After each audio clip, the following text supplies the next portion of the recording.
जय राधा माधव कुंज बिहारी। जय राधा माधव कुंज बिहारी। जय गोपी जन वल्लभा गिरिवरधारी। यशोदानंदन व्रज जन रंजन। यशोदानंदन व्रज जन रंजन। यशोदानंदन व्रज जन रंजन। यमुना तीरा वनचारी। यमुना तीरा वनचारी। राधा माधव कुंज बिहारी। जय राधा माधव कुंज बिहारी। हरे कृष्ण कृष्ण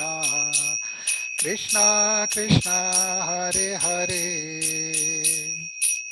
हरे राम राम राम हरे हरे। हरे कृष्ण कृष्ण कृष्ण हरे हरे, हरे राम राम राम हरे हरे। हरे कृष्णा कृष्ण कृष्ण हरे हरे, हरे राम राम राम हरे हरे। हरे कृष्णा कृष्ण कृष्ण हरे हरे, हरे राम राम राम हरे हरे। जय निताय सचिनंदन निताय सचिनंदन निताय सचिनंदन गौर हरि। निताय सचिनंदन निताय सचिनंदन निताय सचिनंदन गौर हरि। जय जय प्रभुपाद प्रभुपाद प्रभुपाद। जय जय प्रभुपाद, जय जय प्रभुपाद प्रभुपाद प्रभुपाद। जय जय प्रभुपाद, जय जय गुरुदेव गुरुदेव गुरुदेव। जय जय गुरुदेव। जय गौर प्रेमानंदे हरि हरि बोल। Action devotees, welcome again to the Sunday Bhagavatam discussion. I hope all of you had nice Rath Yatra festival yesterday, as Jai Sachinandan Prabhu mentioned to me. So, hope you were able to give mercy to many, you know, many human beings wandering in this material world. So, I'll start with the Mangalacharan prayers. Om Ajnanatimirandhasya Jnananjanashalakaya Chakshurunmilitam Yena Tasmai Shri Gurave Namaha. Shri Chaitanya Manobhishtam Sthapitam Yena Bhutale Swayam Rupakada Mahyam Dadati Swapadantikam. Vandeham Shri Guru Shri Yutapadakamalam Shri Gurun Vaishnavamscha Shri Rupam Sagrajatam Sahagana Raghunathanvitam Tam Sajivam Sadvaitam Savadhutam Parijana Sahitam Krishna Chaitanya Devam Shri Radha Krishna Padan Sahagana Lalita Shri Vishakhanvitamscha. हे कृष्ण करुणा सिंधो दीनबंधो जगल्पते गोपेश गोपिकान्त राधाकान्त नमोस्तुते। तप्त कांचन गौरंगी राधे वृंदावनेश्वरी वृषभानुसुते देवी प्रणमामि हरिप्रिये। वाञ्छाकल्पतरुभ्यश्च कृपा सिन्धुभ्य एव च पतितानां पावनेभ्यो वैष्णवेभ्यो नमो नमः। नमो विष्णुपादाय कृष्णप्रेष्ठाय भूतले श्रीमते भक्तिवेदांत स्वामिन्निति नामिने नमस्ते सारस्वते देवे गौरवाणि प्रचारिणे निर्विशेष शून्यवादि पाश्चात्य देशतारिणे जय श्री कृष्ण चैतन्य प्रभु नित्यानंद श्री अद्वैत गदाधार श्रीवासादि गौर भक्तवृंद हरे कृष्ण कृष्ण कृष्ण हरे हरे हरे राम राम राम हरे हरे नारायणं नमस्कृत्य नरं चैव नरोत्तमं देवीं सरस्वतीं व्यासं ततो जयमुदीरयेत् नष्टप्रायेष्वभद्रेषु नित्यं भागवत सेवया भगवति उत्तमश्लोके भक्तिर्भवति नैष्ठिकी कृष्णाय वासुदेवाय देवकी नन्दनाय च नन्दगोपकुमाराय गोविन्दाय नमो नमः. So we are reading Canto 1, chapter 11, verse 2. So I'm sharing screen. Om Namo Bhagavate Vasudevaya. Om Namo Bhagavate Vasudevaya. Om Namo Bhagavate Vasudevaya. सर्वर्तु सर्वविभव पुण्यवृक्षलताश्रमैः उद्यानोपवनारामैर्वृतपद्माकरश्रियम् सर्वर्तु सर्वविभव पुण्यवृक्षलताश्रमैः उद्यानोपवनारामैर्वृतपद्माकरश्रियम् सर्वर्तु सर्वविभव पुण्यवृक्षलताश्रमैः उद्यानोपवनारामैर्वृतपद्माकरश्रियम्. Devotees, please stand. Prabhu, you have read it very beautifully. We are not able to, at least I am not able to read like that. So I'll try like, Please stand, Mataji. All of us are trying. So, yeah, please. सर्वत्र सर्वविभवा पुण्यवृक्षा लताश्रमये उद्यानोपवनारमैर्वृतपद्माकरश्रियम्. Thank you, Prabhu. Hare Krishna. Very nice, Mataji. Thank you. Thank you. Anybody else?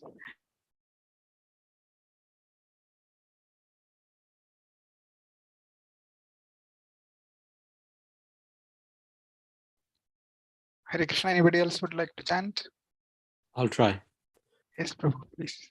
Sarva Ritu Sarva Vibhava Punya Vrikshalata Shramai Udyana Upavana Ramai Vrita Padma Kara Shriyam. Thank you. Thank you, Prabhu. One more. Yes, Prabhu. सर्वतु सर्वविभवः पुण्यवृक्षलताश्रमैः उदयानोपवनारमैर्वृत्तपद्माकरश्रियम्. Thank you, Prabhu. So we will read the synonyms. Sarva, all. Ritu, seasons. Sarva, all. Vibhava, opulences. Punya, pious. Vriksha, trees. Lata, creepers. Ashramai, with hermitages. Udyana, orchards. Upavana, flower gardens. Aramai, pleasure gardens and beautiful parks. Vrita, surrounded by. Padma Akara, the birthplaces of lotuses or nice reservoirs of water. Shriyam, increasing the beauty. Translation and purport by His Divine Grace, A.C. Bhaktivedanta Swami Srila Prabhupada. Srila Prabhupada ki jai. Translation: the city of Dwarakapuri was filled with the opulences of all seasons. There were hermitages, orchards, flower gardens, parks, and reservoirs of water breeding lotus flowers all over. Purport: perfection of human civilization is made possible by utilizing the gifts of nature in their own way. As we find here in the description of its opulence, Dwaraka was surrounded by flower gardens and fruit orchards along with reservoirs of water and growing lotuses. There is no mention of mills and factories supported by slaughterhouses, which are the necessary paraphernalia of the modern metropolis. the propensity to utilize nature's own gifts is still there, even in the heart of modern civilized man. The leaders of modern civilization select their own residential quarters in a place where there are such naturally beautiful gardens and reservoirs of water, but they leave the common men to reside in congested areas without parks and gardens.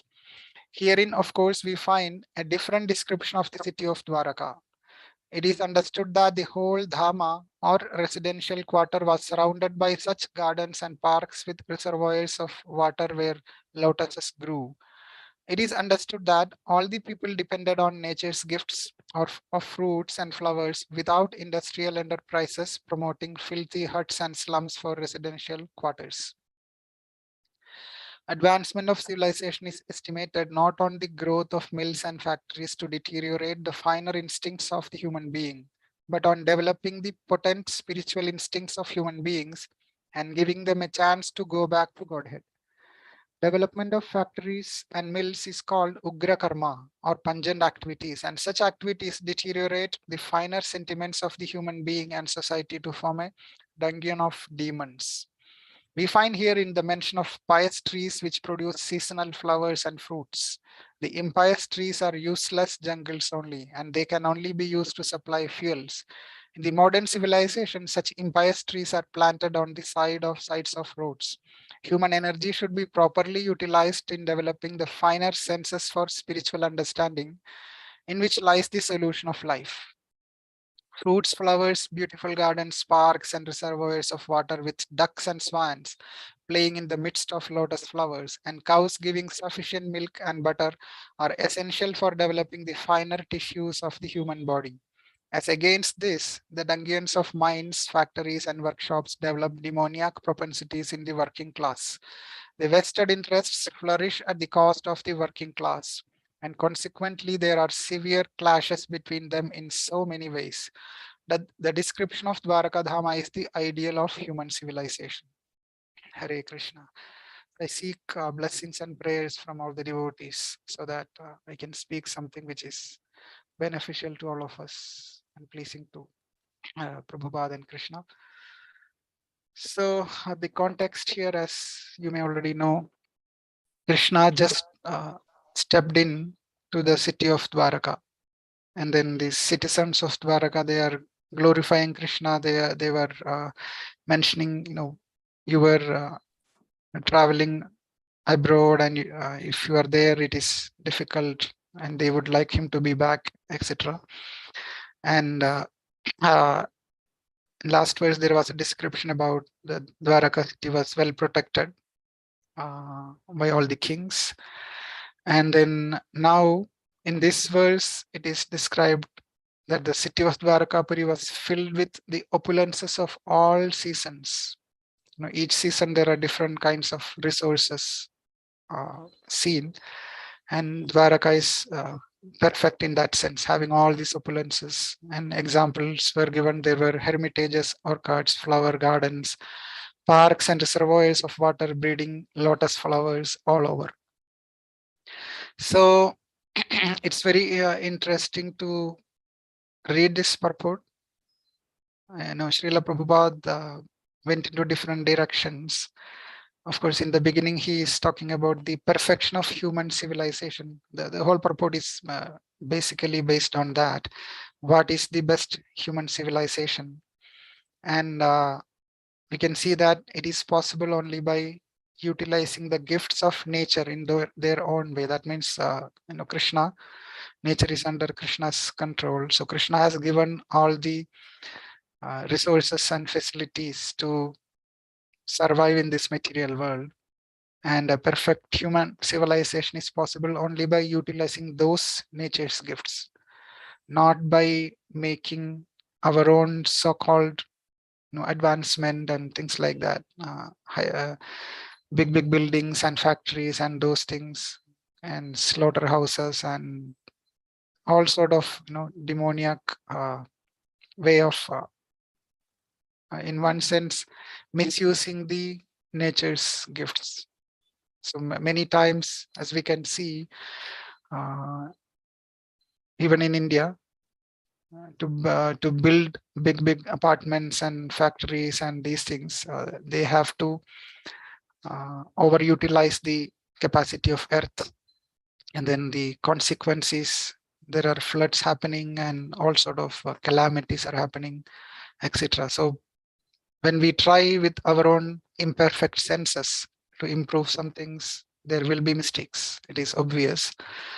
But if we are utilizing the gifts already given by the nature, by the mercy of Krishna, source is Krishna, then there can be minimal disturbances. Of course, material world, there are, it is dukhalayama shashvatam, but the disturbances can be minimized so that the purpose of taking a human form of life can be fulfilled, which is self-realization, connecting back to Krishna and going back to Goloka Vrindavan, spiritual world.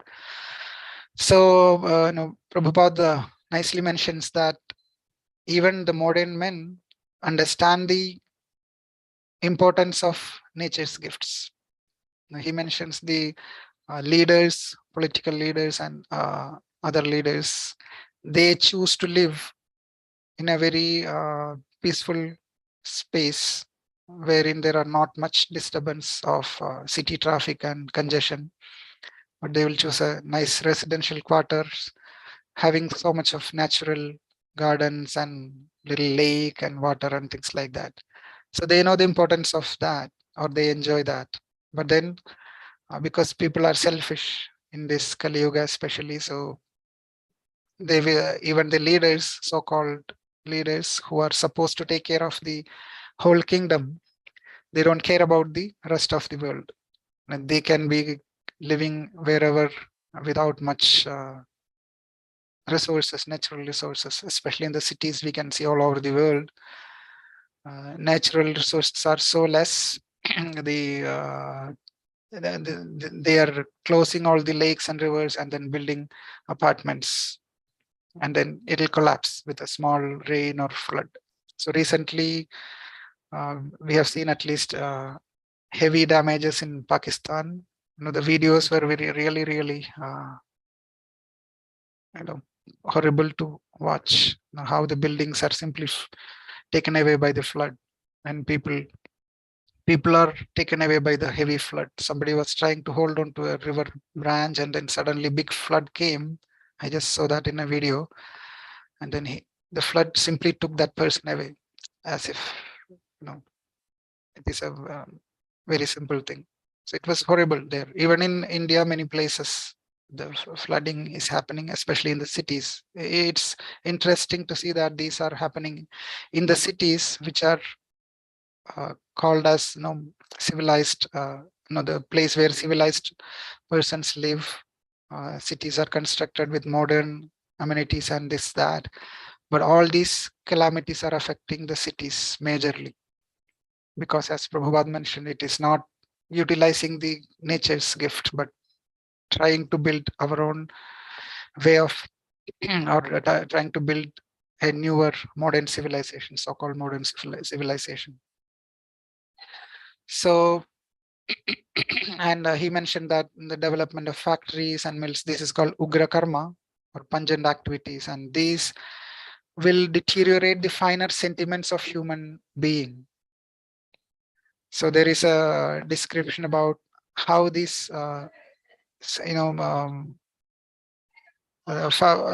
finer tissues of human body, how it can benefit from the nature's gifts, especially from cow's milk. Prabhupada mentions that in his lectures also, giving sufficient milk and butter.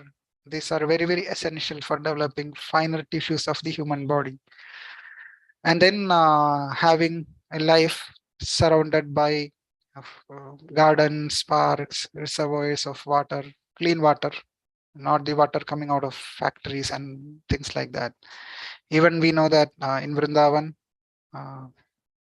river Yamuna is also getting contaminated by the factory contaminants. There are very heavy resistance happening to protect Yamuna, etc. So Kali Yuga people are simply destroying the nature, and then they're complaining. So this Dwaraka Dham, at least in those days, Dwaraka Dham is not like that. This is the ideal of human civilization. That's how Prabhupada ends the purport. So we can see if the king is very pure and pious, then the whole kingdom will be flourished. There are several examples. So in this case, Krishna himself is there. So his presence itself will flourish the whole kingdom. We can also see a similar description in Queen Kunti's prayers. Now, Queen Kunti's, when Krishna is about to leave Hastinapur, so several set of verses. In that verse 40 of chapter 8, in the same canto 1, chapter 8, verse 40, Queen Kunti speaks about Hastinapura, and she's mentioning because Krishna's lotus feet is there in Hastinapura, the city is flourishing. All these cities and villages are flourishing in all respects because the herbs and grains are in abundance. The trees are full of fruits. The rivers are flowing. The hills are full of minerals and the oceans full of wealth. And this is all due to your glancing over them. That's how Queen Kunti describes the opulence of city of Hastinapura. Of course, Pandavas are also pure devotees and their presence will also make sure these things happen. But Queen Kunti is glorifying Lord Krishna, and his presence is so important for them. And in the purport also, Prabhupada mentions very similar descriptions. He speaks about gigantic industrial enterprises are products of godless civilization instead of perfect civilization. These are because of the godless civilization. Without keeping Krishna at the center, without taking instructions from Krishna or his representatives or from the scriptures, they are all same. People are trying to develop this sort of godless civilization. And so much of exploitation will happen if one tries to do that. So Prabhupada speaks about in that purport, if we have sufficient grains, fruits, vegetables, and herbs, then what is the necessity of running a slaughterhouse and killing poor animals? So it's a very sensible question he's asking. So he very often speaks that if you have, say 1 acre of land and a few cows, that's enough for you to survive. He built Gita Nagari based on that. Some land and cows and some vegetation, agriculture. That's all we need. So we have a little house to live, nice rice paddy fields, and then some vegetables and cow milk, and milk can be transformed into yogurt and ghee, etc. So we have everything required to live in this world, so that our focus can be shifted to self-realization. Of course, these days it's not so easy, but there are smaller communities trying to build such nice nature-oriented establishments. Even in Hungary, the ISKCON Hungary is one good example. Gita Nagari is another example. And in India, there are Govardhaniko village and Mayapur, some portion. So there are examples, but majority is not able to do that. But at least we can minimize our exploitation mentality and follow the principle of simple living and high thinking. So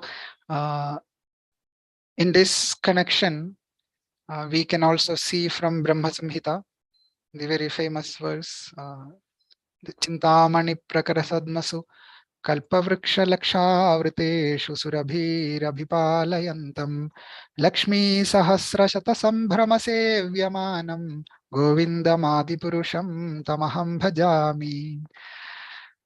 So in this verse, so Lord Brahma speaks, I worship Govinda, the primeval Lord, the first progenitor who is tending the cows, yielding all desire in abodes built with spiritual gems, surrounded by millions of purpose trees, always served with great reverence and affection by hundreds of thousands of Lakshmis or Gopis. So Goloka Vrindavan is full of such resources. He's not talking about factories and things like that. No, there are several cows and all these nice wish fulfilling trees and gems and things like that. So as we know that this is Krishna's abode, the most opulent abode. So the same thing can work in this material world also. Not to that extent, but at least to some extent, whatever Krishna gives us, we can utilize in that way. And when Krishna descended to this material world in Vrindavan, Gokula, we can see how the people there were living.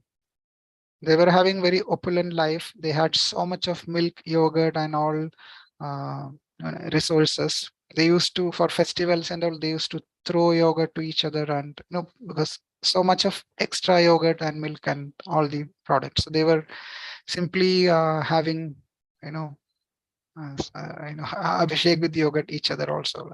So much extra.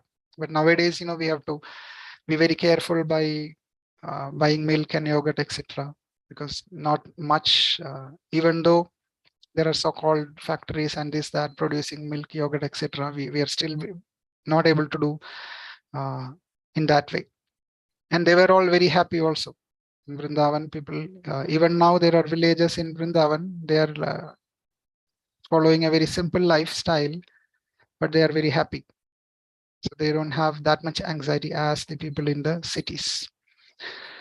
So, this topic is very prominent these days, especially in ISKCON communities like ISKCON.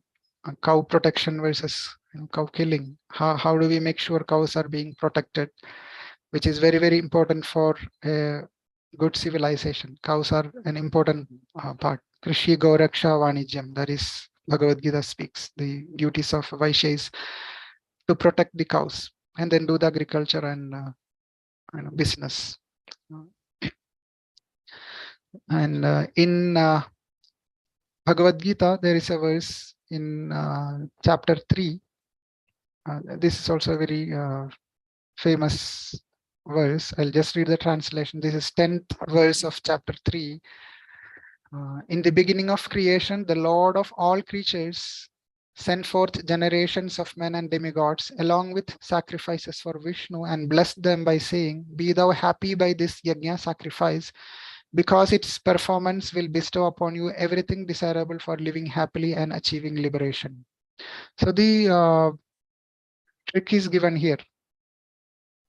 How to live happily in this material world, and then why to live happily is also given.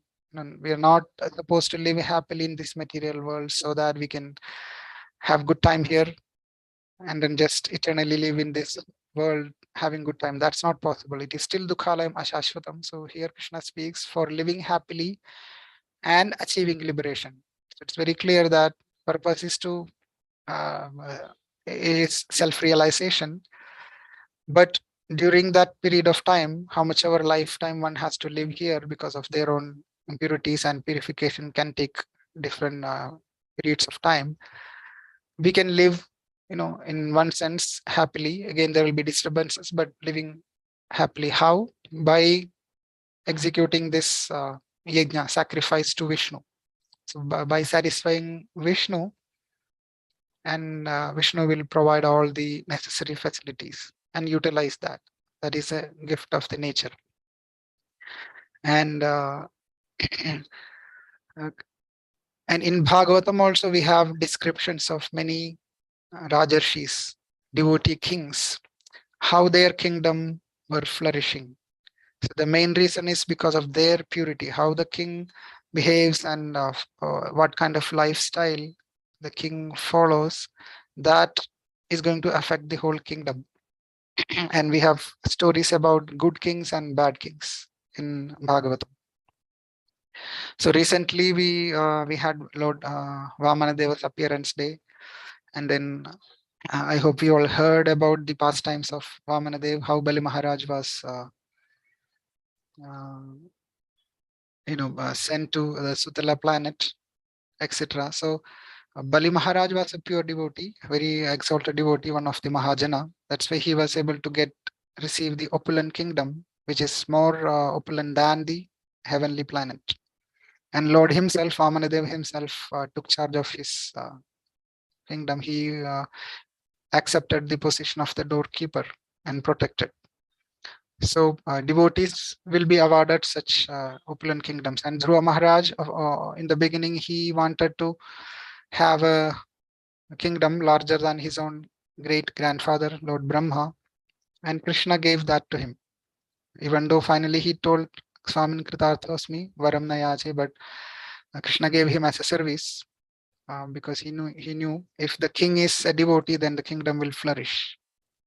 And then Prahlad Maharaj, when Hiranyakashipu was ruling, all of us know how the kingdom was suffering. But then when Hiranyakashipu was killed, Prahlad Maharaj is the next king supposed to be, but he did not want any material opulence and facilities. But Krishna, Narasimhadev insisted him, you have to take this as a service and rule the kingdom and make everyone devotees. So it is very important. Now, another important pastime in Bhagavatam is about Prithu Maharaj. So I would like to narrate Prithu Maharaja's pastime and how he was. Now he transformed the kingdom into a very opulent kingdom. Before that, so what happened is in the lineage of same Dhruva Maharaj,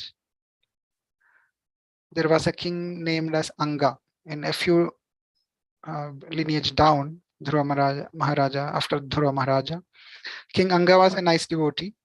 He was ruling the kingdom, but he did not have a child. So he was very sad as usual.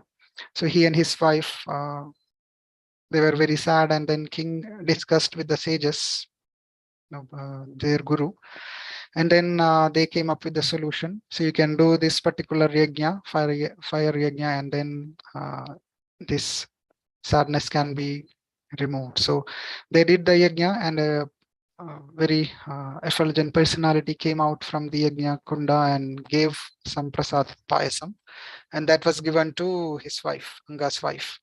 And then Anga's wife took the payasam, and then they got a boy, son.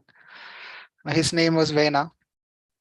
Now this boy, somehow, even though father was very nice and mother is also nice in to some extent at least, but this boy became very the boy was very cruel right from the childhood days.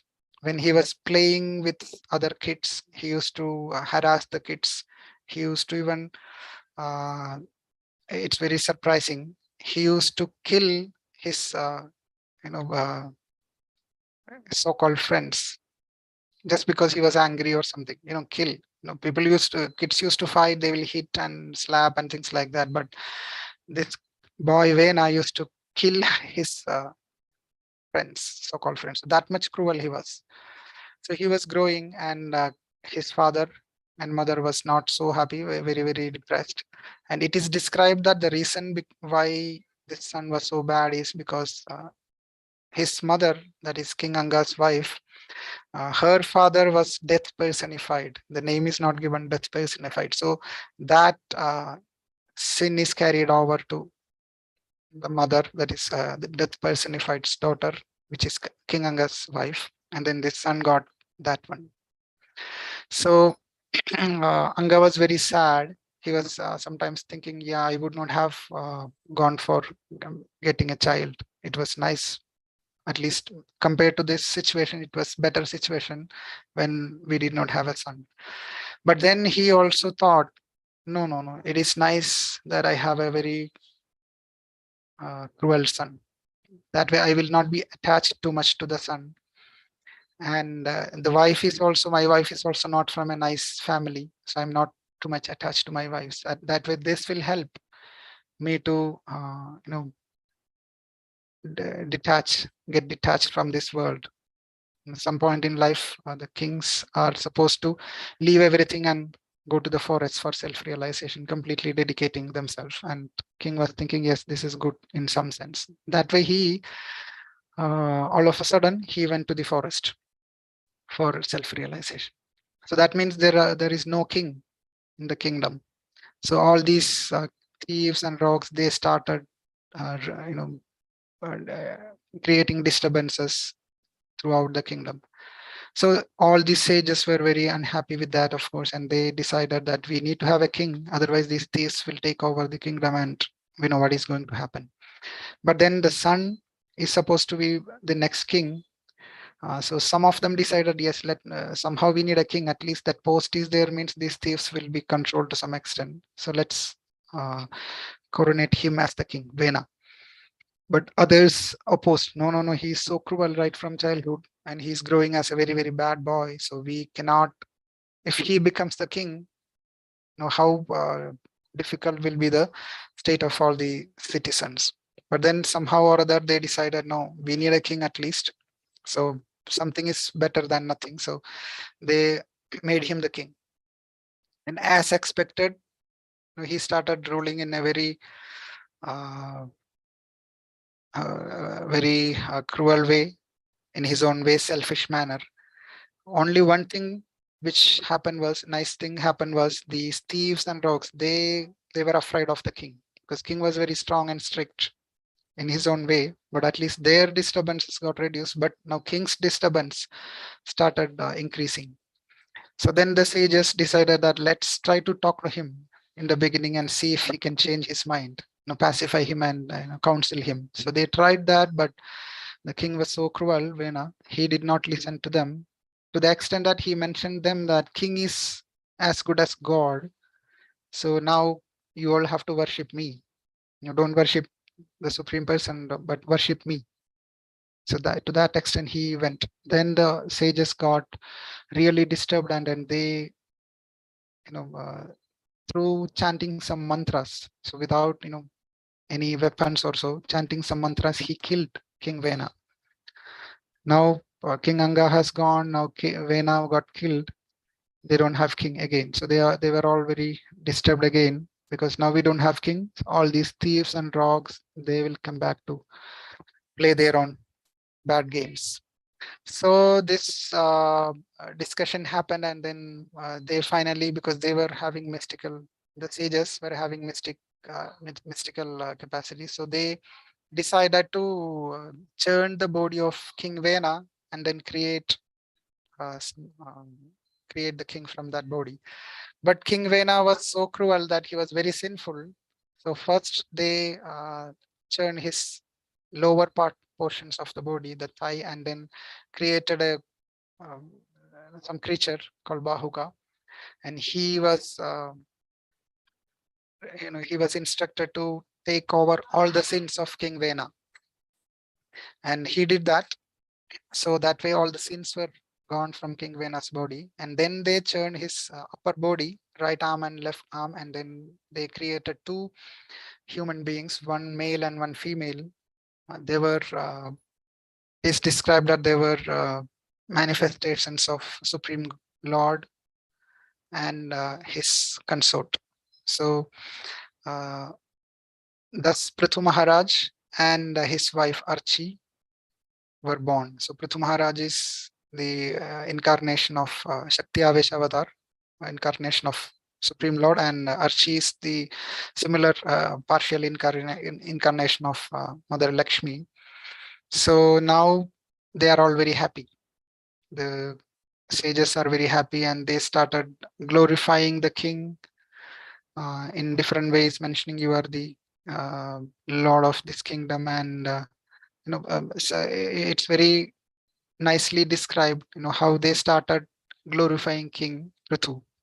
And in the beginning, Prithu was very humble also. So he mentioned, don't start glorifying me with all these qualities. Let me develop those qualities, and then you can glorify. But then they continue to glorify King Prithu. And it's given in Bhagavatam that that they will sort of predict, what King Prithvi is going to do in one sense, and then mentioning that to King Prithvi directly. So there are a few items. I'll just read that. It's interesting. So these sages will glorify Prithvi, mentioning the king would himself follow religious principles and take steps to ensure that the citizens would also follow them. And he would punish the irreligious and the atheists. So that means this is one of the duty of the king they are giving. Then if the king is like this, indirectly they are mentioning if the king is such and such, then the kingdom will flourish. So we can see Dwaraka city, we know who is ruling Dwaraka, and Krishna himself is taking care of Dwaraka city. So of course the city is going to flourish. That description is there. So here the sages, in case of Prithu, they're telling king will follow the religious principles. That's the first thing. And then take enough steps to ensure all the citizens also would follow them. Not only king, but he will take care of the citizens to the extent that they will also follow the principles. If somebody is not following, yes, punish them. And then the sages mentioned king would engage the population in performing sacrifice to the Supreme Lord. That way, ensure a plentiful supply of natural food and resources. We just read from Bhagavad Gita. Krishna sent forth all these demigods, etc., and then sacrifice to himself so that we can live happily. So the king himself will engage the population to do many yajnas. We can see the similar thing from King Ambarish also. Ambarish Maharaj, pure devotee, every day he spends hours and hours worshipping the Supreme Lord before he goes to his assembly. So all these kings are like that. And then the sages mentions king would fairly collect taxes and disburse them to the public in times of need. The analogy given is sun god evaporates water from the ocean, but then returns that as rain to the earth. So the collection of taxes is there right from beginning, but the reason for that is it can be utilized for the benefits of the same persons who provide the tax. So citizens give the tax and that is given back to them when they are in need. But these days we can see the so-called modern civilization. There are different ways of collecting taxes, and then the utilization is in question. It's not properly utilized. Even sometimes, I heard, I'm sure it is happening now also. They collect, fines for parking your vehicle here, there, etc. It can go beyond the limits, just so that they can collect more money. And then they'll have these different kinds of fines and over taxation and this, that. It's not according to Vedic system, definitely. So because of that, the citizens are also trying to cheat the government by not providing the tax or trying loopholes to, not paying the tax, all this black money and this, that, all sort of games are being played even by the citizens. So the whole system is in chaos. But in King Prithu's case, the sages are predicting he would fairly collect the taxes, not unlimitedly, and then disperse that in their benefit only, whenever in need. And then they say king would consider all living beings as dear to him as his own self. So king considers all the citizens as his own children. So that is very, very important. And for a very perfect human civilization, if the king is not considering the citizens as his own self, then king will be selfish in his own way and the citizens will feel that gap and then they will not cooperate the king also. So there are so much trouble because of that. And then sages mentions King Prithu would be compared to a lion. So of course he considers everyone his own dear and near. He provide them all the help, etc. But at the same time, king has to be very strong. He should be like a lion so that the thieves and such people, religious people, they will be afraid of the king and they will not be able to overpower anything. So that is also very important quality of a king. And then they say king would consider himself the servant of the devotees of the Lord. Very, very important, maybe most important thing.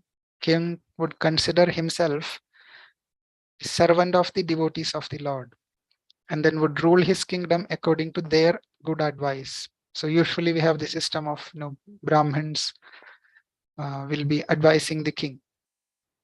So there is a guru. We know Vasishtha and all those great personalities. They used to advise the king. So the king is ready to take advice from them, especially the devotees of the Lord. Then the kingdom will flourish, because the advice given by these devotees to the king will be in align with the principles of spiritual instructions of Krishna. So that way there is a nice connection between the purpose of human life and the actions or activities which the whole kingdom will execute in connection to that. So that will be executed successfully. And he would accept private spiritual instruction from them, considering them as his superior. But these days we know, the leaders are not ready to accept any spiritual instructions, and they create their own policies and rules, and sometimes whimsically take decisions and collapse the whole system, which is very common in this modern civilization. But in case of Prithu, it was not like that. So these sages are giving him blessings also. That way you will be able to execute these things very nicely. Of course, King Prithu is not like ordinary king. He is a Shakti avatar. So it's a special personality. And then in that way, after receiving these glorifications, he started ruling the kingdom.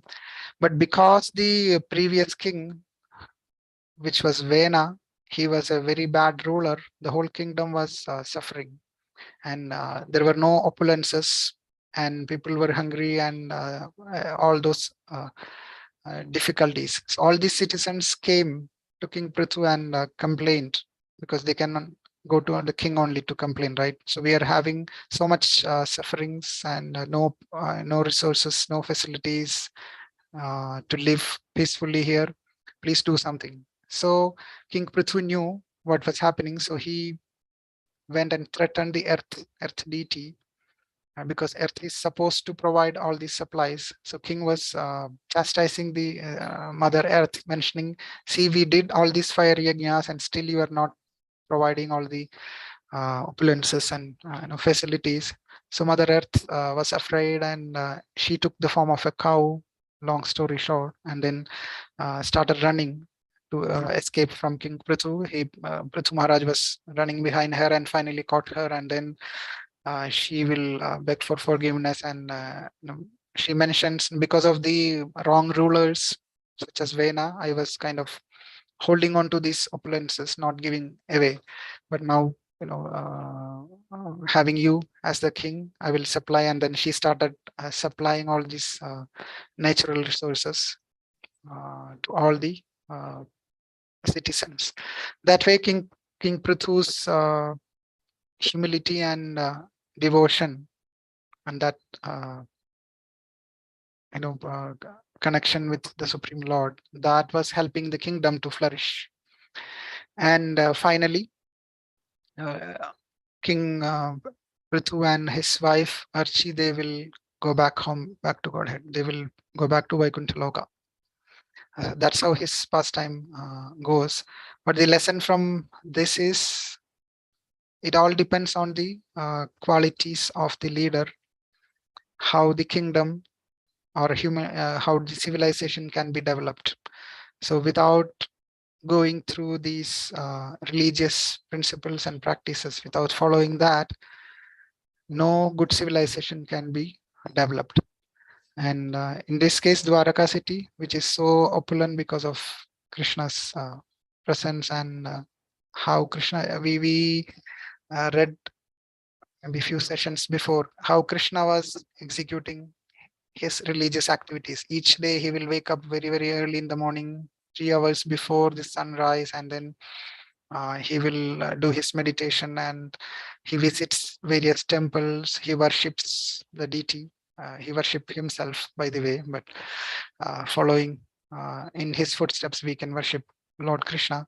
And then he goes to assembly, and then etc. Take care of his families and citizens in the best possible way.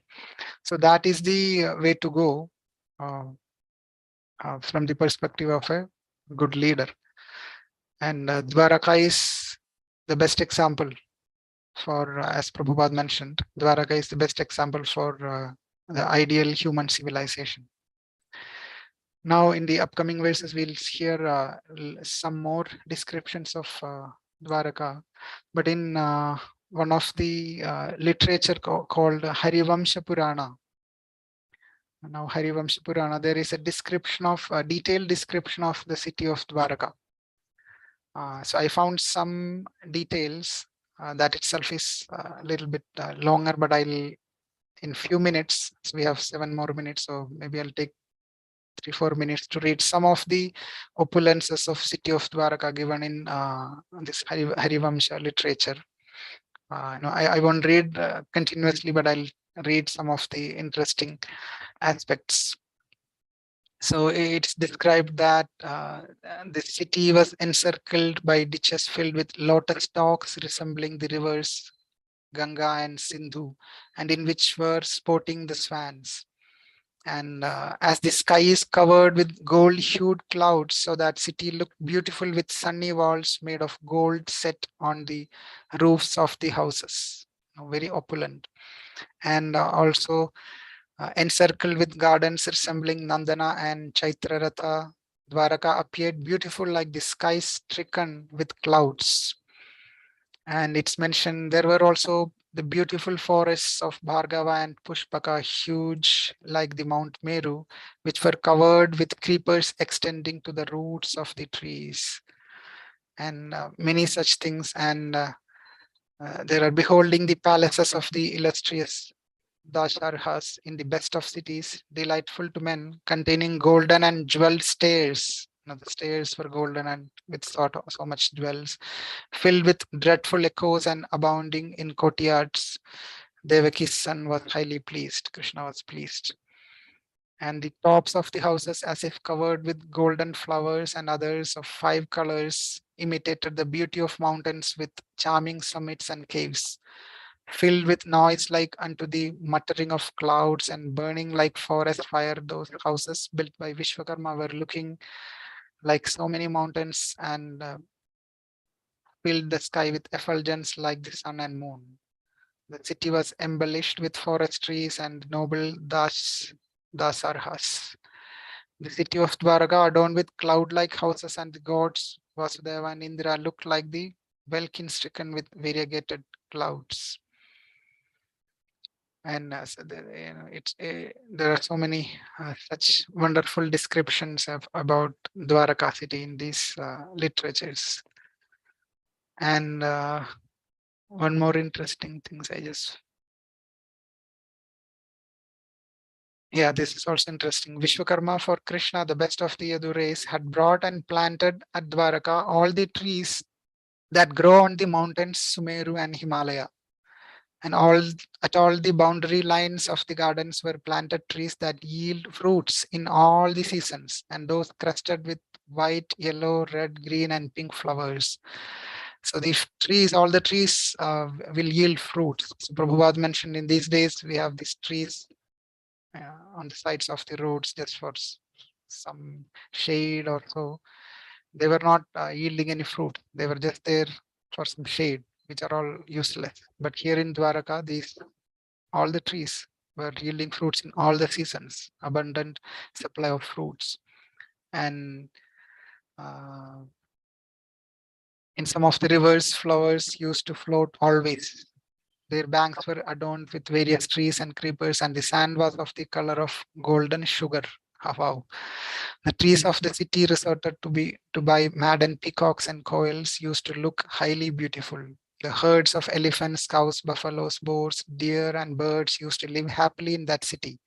In this way, Vishwakarma had made in that beautiful city high golden palaces with hundreds of turrets, huge mountains, rivers, lakes, forests, and gardens. It goes like that. So beautiful description of the city of Dwaraka is given in this literature.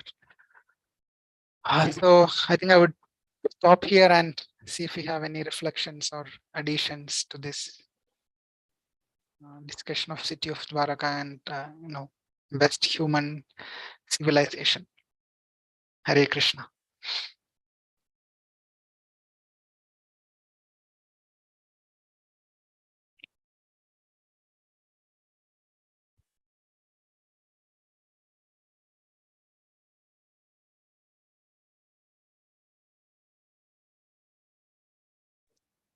Hare Krishna, Prabhuji, Dandavats. Hare Krishna, Prabhu Dandavat Pranam. Very nice description. I really liked your last part from the, Yeah. I forgot, Garud Purana you said, or No, this is or some Hema. Hari. Oh. No, this is from Hari Vamsha Purana. Hari Vamsha Purana. Oh, all right.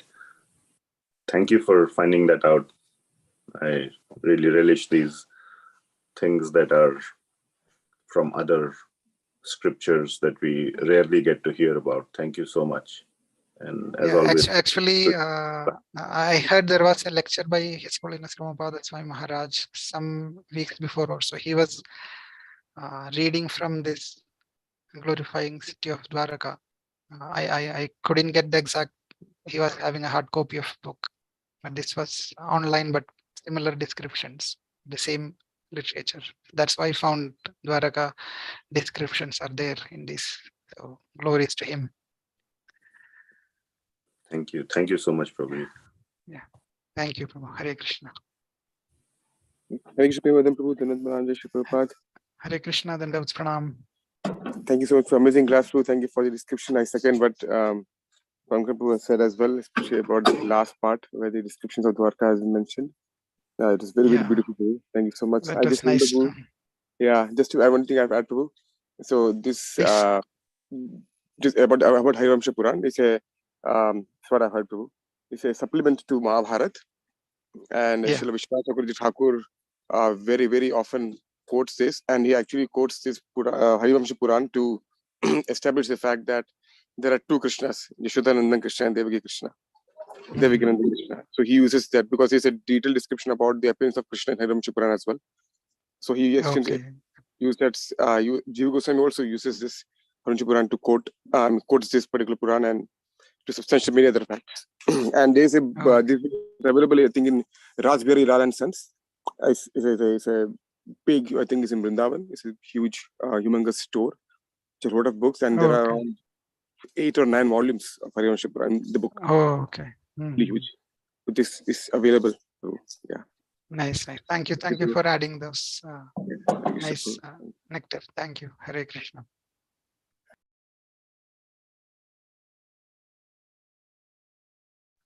Any other questions or comments?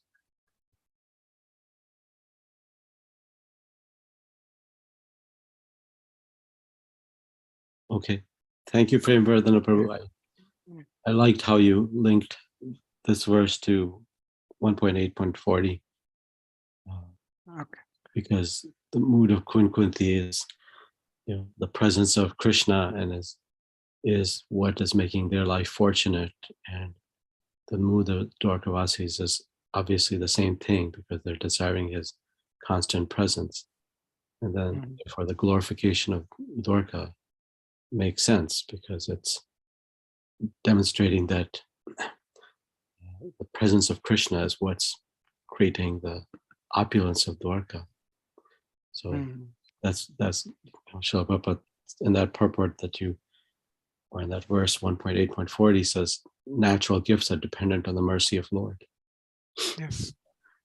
And Srila Prabhupada wrote once, I read a while back, very early article in BTG about Mother Nature and the glance of the Supreme. And it says, where do nature's gifts come from? They don't come from factories. Basically, they come from the Lord by his glance. So I think here it's Bhagavatam is trying to churn the mood of dependence on Krishna as a source of one's opulence and one's prosperity and well-being. So thank you for that wonderful verse by Queen Kunti. And of course, thank you. Yeah. And then Prithu Maharaj's pastimes are so instructive, and so full of realizations about how to approach difficult situations and all that, and how the Mother Earth appeals to Prithu Maharaj that you're trying to do these nice things. Why are you hurting me? And so the relations come through very nicely. We don't hear often his pastimes, but they're very nice. Right. Yeah. Thank you, Prabhu, for your realizations. Srila Prabhupada ki jai. Jai. Okay, so today, go ahead. Yeah, so I think we will stop here. Yes. And thank you everyone for your blessings. Shrivanchakalpatarubhyascha kripa sindhubhyev cha patitanam pavanebhyo vaishnavebhyo namo namah. Jai. To your wonderful family. I hope you're all thank you, Prabhu. Yeah. Thank for you. your mercy. Yeah, thank you. Hare Krishna. Hare Krishna. Bye-bye. See you all for Sunday feast. Hare Bol.